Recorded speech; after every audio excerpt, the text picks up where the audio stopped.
মোমবাতি হাতে সেই প্রতিবাদ আমরা দেখতে পেয়েছি। আমাদের অপর প্রতিনিধি অরিত্রিক ভট্টাচার্য সরাসরি রয়েছেন সেখান থেকে। অরিত্রিক, দেখো, আমরা জানি যে এর আগেই এই আরজিকর কাণ্ডের যে মৃত তরুণী, তার বাবা মা সবাই আবেদন করেছিলেন যে 9ই ফেব্রুয়ারি তার মেয়ের জন্মদিন। যারা বিচারছে রাস্তায় এতদিন ছিলেন তারা যেন সেদিন রাস্তায় নামেন এই জন্মদিনের দিন। এবং সেই মতো আমরা দেখছি যে মোমবাতির শিখা সল্টলেকে বিধান আবাসন এলাকায়, এখানে স্থানীয় মানুষরা সবাই জড়ো হয়েছেন।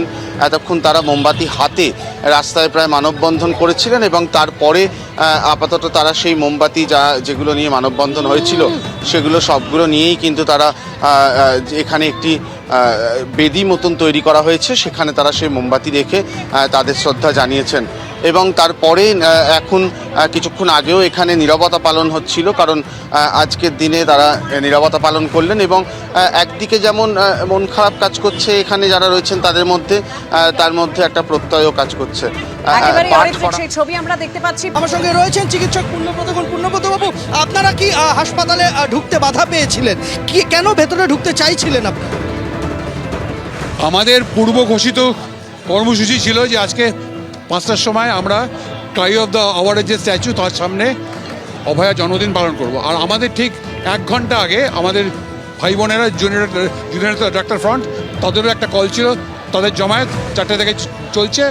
আমরা মিছিল করে এসে সেই জমায়েতে জয়েন করব, এটাই আমাদের কথা ছিল। আমার সঙ্গে শ্যামপুকুর থানার একজন সার্জেন্ট, তার কথা হয়, তিনি জানতে চান আমাদের কর্মসূচি কি। আমি তাকে জানিয়েছিলাম যে এটা আমাদের কর্মসূচি, কিন্তু আজকে যখন আমরা এখানে এলাম তখন ওরা আমাদেরকে আটকালেন।